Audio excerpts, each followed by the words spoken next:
Agora vamos ver aqui o Xandão. Tem Xandão aqui narrando, né, a invasão. Tem o Xandão também aqui falando, lendo algumas mensagens ali, inclusive com palavrões, que torna a situação um pouco engraçado. Mas, bom, ele comenta aqui alguns vídeos, ele também fala sobre a quantidade de prisões e diz que os golpistas são minoria. Tem bastante corte aqui do Xandão, mas vamos começar com isso aqui, que esse aqui é importante, que ele fala sobre o exército brasileiro, que também está aí no olho do furacão, né? Com o caso do Walter Braga Neto, nós temos aí muitas histórias sugerindo que o Exército é exatamente aquilo que a gente sempre imaginou, uma instituição extremamente corrupta. Olha, não estavam com armamento pesado, não estavam com fuzis, estavam numericamente agigantados, violentos, e a ideia exatamente é que, a partir dessa destruição, essa tomada dos 3 prédios que representam os 3 poderes da República, houvesse a necessidade de uma GLO, e com isso eles estavam pedindo que as forças militares, principalmente o Exército, aderisse a esse golpe de Estado. Você dizer mais alguma coisa? Os caras estavam com pessoas infiltradas lá dentro, oficiais infiltrados, boina vermelha, paraquedista, kids preto, infiltrados. Pode até ter sido um deles que meteu a barra de ferro na cabeça da cabo da Polícia Militar do Distrito Federal.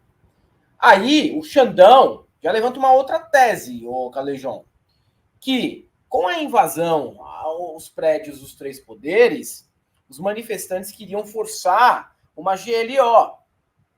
Você lembra muito bem daquela história de que quando o Múcio sugeriu a GLO, a Janja respondeu: não, GLO é golpe.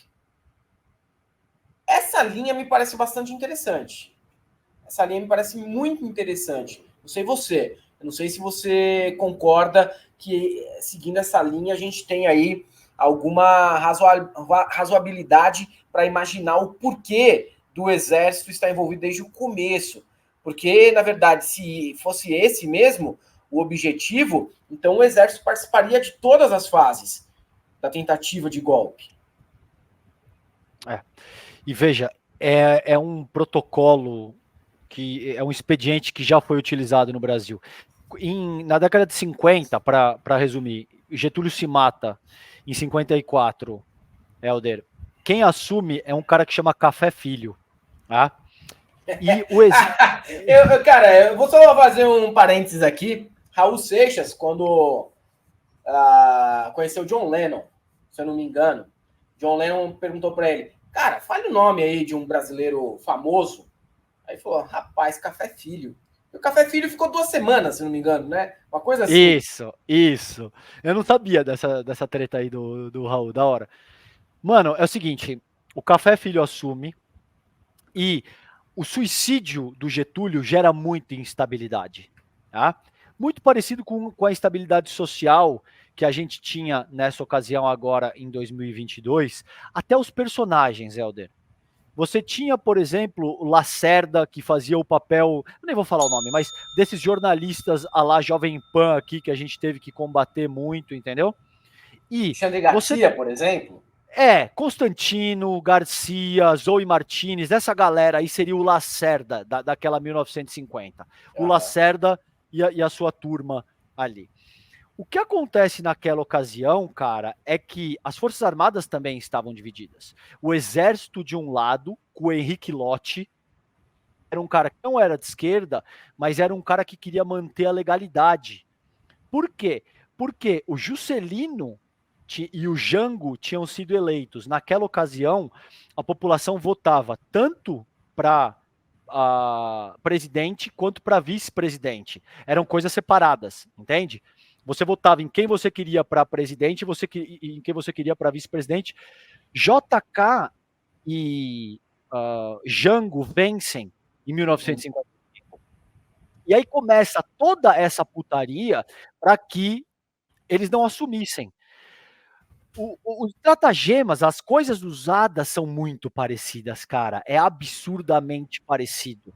No dia 11 de novembro de 55, tem o episódio do Tamandaré, que era um cruzador que pega essa gente toda, Mamed, Lacerda, Carlos Luz, tal, vai para alto mar e tenta chegar até Santos, se eu não me engano, que já estava, ou até o Rio de Janeiro, não lembro de cabeça exatamente assim. E os fortes do exército, por ordem do lote, já estava alertado para que se chegar, mete bala. Porque se esses caras desembarcarem, vai estourar uma guerra civil no país. Então é melhor que eles já estão avisados, é melhor que essas baixas aconteçam do que uma guerra inteira civil acontecer no país. Boa parte da ala golpista tentou isso em inúmeras ocasiões, Helder.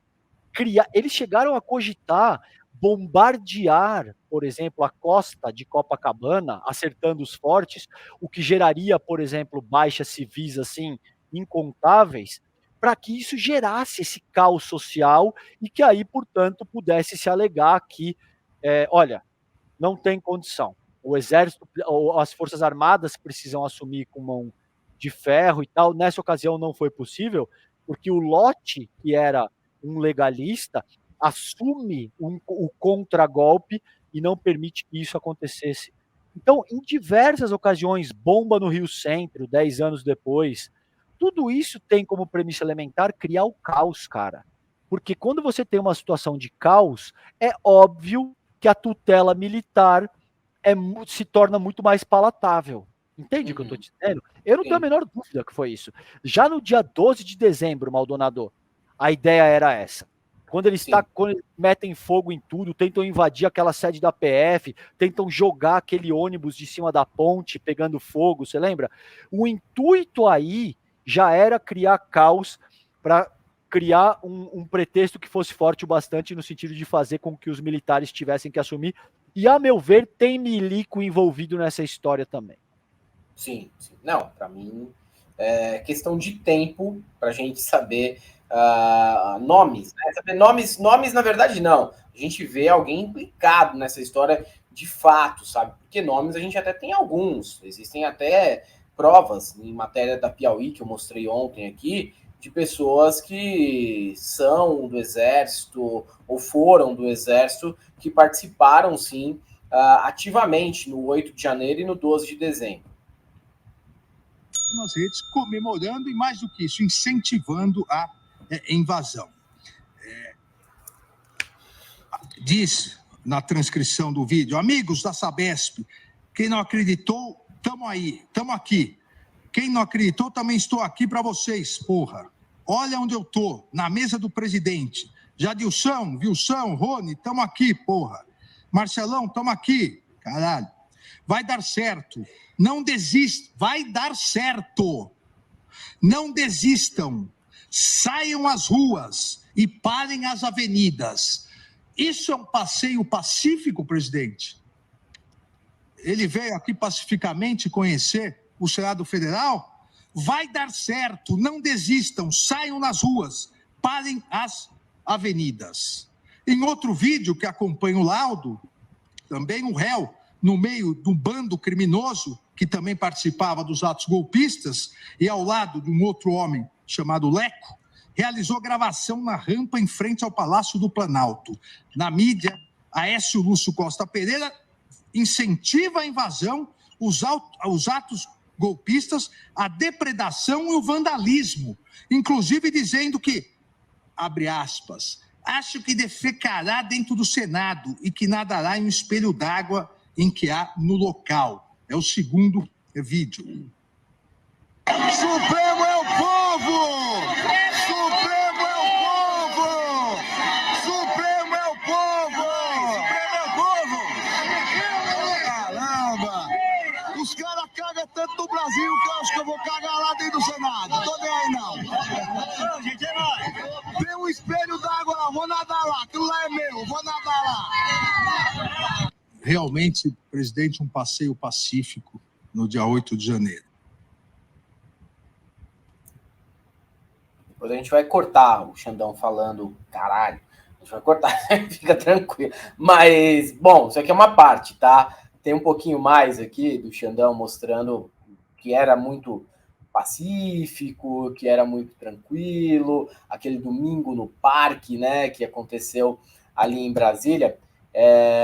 Daqui a pouco a gente faz os comentários em cima. Tem mais disso aqui, tá? Ele já votou para condenação.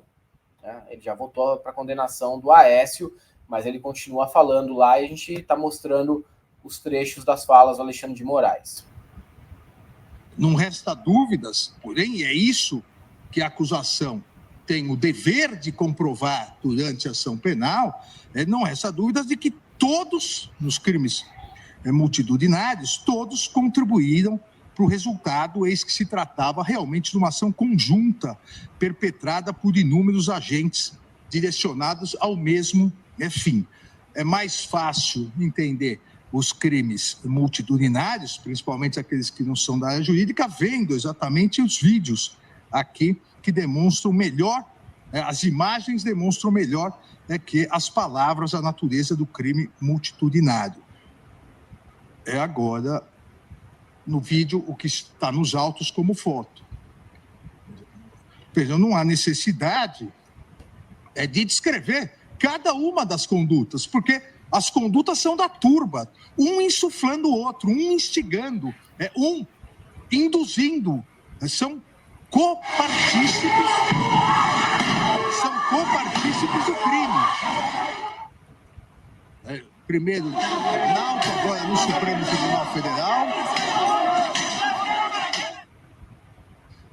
Aqui, presidente, e essas imagens são poucas imagens trazidas, um resumo do que consta nos autos, claramente demonstrado que não há nenhum, como eu disse antes, domingo no parque, nenhum passeio. Atos criminosos, atentatórios à democracia, atentatórios ao Estado Democrático de Direito, por uma turba de golpistas que pretendiam uma intervenção militar para derrubar um governo democraticamente eleito em 2022. Vejam, armados com pedaços de ferro, armados com pedaços de pau, destruindo quadros, destruindo o patrimônio público. Não há nada de pacífico nesses atos. São atos criminosos, aqui na Câmara dos Deputados agora, atos criminosos, atos antidemocráticos, atos realmente que estarreceram a sociedade brasileira. No Senado Federal, a versão mentirosa também em vários depoimentos de que no Senado Federal tudo estava aberto, as portas estavam abertas, tudo foi destruído, tudo foi depredado, várias câmeras foram depredadas também. Há uma investigação também em curso pelo Ministério Público de agentes criminosos que também adentraram mais fortemente armados, com rádios transmissores. Então, tudo faz parte de um crime, do crime de multidão. Aí, né? Fica evidente, é indiscutível, é preciso ser terraplanismo, até mesmo das imagens que se vê, para dizer que não existe culpa dessas pessoas, que elas não fizeram nada demais, estavam apenas protestando. Obviamente não é isso, né? Além da violência explícita que eles cometeram, tem a intenção por trás, que é a intenção de forçar mesmo um golpe no dia 8 de janeiro, e isso é bastante evidente desde aquele dia. Eu até achei muito estranho o porquê do André Raspa-Caneco ser tão incisivo pela abertura da CPMI, porque não existe nada mesmo que comprove que haviam infiltrados, de que eles não tinham o interesse e a intenção de dar um golpe. Só acredita nisso quem ou concorda com o que aconteceu, ou estava lá, ou é muito negacionista de imagens que estão aí provando cada dia mais o que foi feito, né? Tanto que o Aécio já foi condenado. Bom, vai pegar a cana aí se eu não me engano, a pena dele vai ser segundo o Xandão, né? A condenação do Xandão aí foi de 17 anos, 16 anos e uns quebrados, não sei direito aqui a quantidade de tempo, mas acho que foi por aí, 17 anos. Vou só pegar aqui o tempo correto. Mas, difícil, né? Difícil de fazer até a defesa. Por isso que o cara fica fazendo gracinha, tergiversando e jogando para a plateia bolsominion. E você vê que o Xandão, ele ficou pistola, cara. Ele ficou full pistola ali. Quando ele fala o palavrão ali, 2, 3 vezes, é uma forma de chamar o tiozinho na bisnaga ali, entendeu? Sim. Chamou o tiozinho na bisnaga legal, como quem diz, pô, você vem com esse papinho mole, falar de Jesus Cristo, os caras fazendo todo tipo de patifaria, cara, botando todo mundo em risco, poderiam ter matado alguém. Chama o cara na bisnaga legal e justo isso aí, entendeu, cara? Porque foi por muito pouco, Helder. Isso aí poderia ter terminado numa tragédia com várias mortes, com todo tipo de coisa que seria muito mais grave do que já foi. Agora, isso também, né, cara? Se eu não me engano, precisaria ouvir um operador do direito, o cara vai pegar, sei lá, 17, 18 anos, ele cumpre 1/6 da pena, eventualmente sai por bom comportamento. Isso aí é 3 anos, entendeu? Na próxima eleição ele já tá lá dando golpe de novo, entende? Sim. Então você viu gente que participou da tentativa de golpe, saiu, foi casar usando a tornozeleira, colocando bandeirinha do Brasil, meio que tirando sarro, tá ligado? Tirando sarro da justiça. Isso não pode ser assim, cara. Essas pessoas precisam se ver confrontadas com o peso da lei para que elas repensem as próprias atitudes. Infelizmente, os seres humanos funcionam assim até essa quadra histórica na qual a gente está. Se você sente que você fareja impunidade, meu caro, babou, deu ruim, tá ligado? Não, os caras, foda-se. O cara não pegou nada, ficou 2 semanas preso, saiu com a tornozeleira ali, ganhou uma pá de seguidor na rede social, vai fazer de novo. Então o que está em jogo aqui é isso, a seriedade desse processo remete ao quanto a gente preza os nossos valores democráticos e a república que eles sustentam. É isso que está em jogo aqui, entendeu, cara? Sim. Pois é, né? Bom, ele foi, né? Ele foi com a intenção de tirar principalmente o Xandão do sério. É uma intenção óbvia, tá? Até difícil de ser escondida, porque as declarações desse advogado, do Sebastião, ela tem um objetivo. O objetivo não é defender o indefensável, porque o Aécio ele já estaria condenado de qualquer maneira. Ele foi lá para lacrar, para fazer o seu VT para o TikTok, fazer o gracejo com a base bolsonarista e sair dali como se fosse um novo herói. Aí você pode apostar. Ano que vem tenta vereança, prefeitura. Em 2026 tenta ser deputado federal, deputado estadual. Mas aí vocês ficam mostrando, cara. Galera, é o seguinte, ele está participando de um momento histórico. A gente não pode deixar de mostrar todas as imagens de pessoa que tem esse objetivo só porque, eventualmente, o teu pai vai votar nele. Né? Tem culpa, cara. A gente precisa combater esse fascismo ao mesmo tempo que a gente está noticiando o que está acontecendo e mostrando. Eu tenho certeza que aqui neste canal, por exemplo, ninguém seria doido de depositar o voto no cara. Só que também a gente não pode se autocensurar a partir do momento que exista aí uma parcela da sociedade propensa a votar num cara como esse, que ele está participando de um momento histórico. A intenção dele qual será? Pode ser cair para a política. Já vimos isso antes. Pode ser sim. Ele está participando de um momento histórico. Não é um simples advogado ligando uma câmera no banheiro dele e falando uma bobagem. Não é isso. Né? Está participando sim de um momento histórico. Então, a gente tem que mostrar, cara. Agora, a gente não controla, né, o efeito borboleta que acontece a partir daí.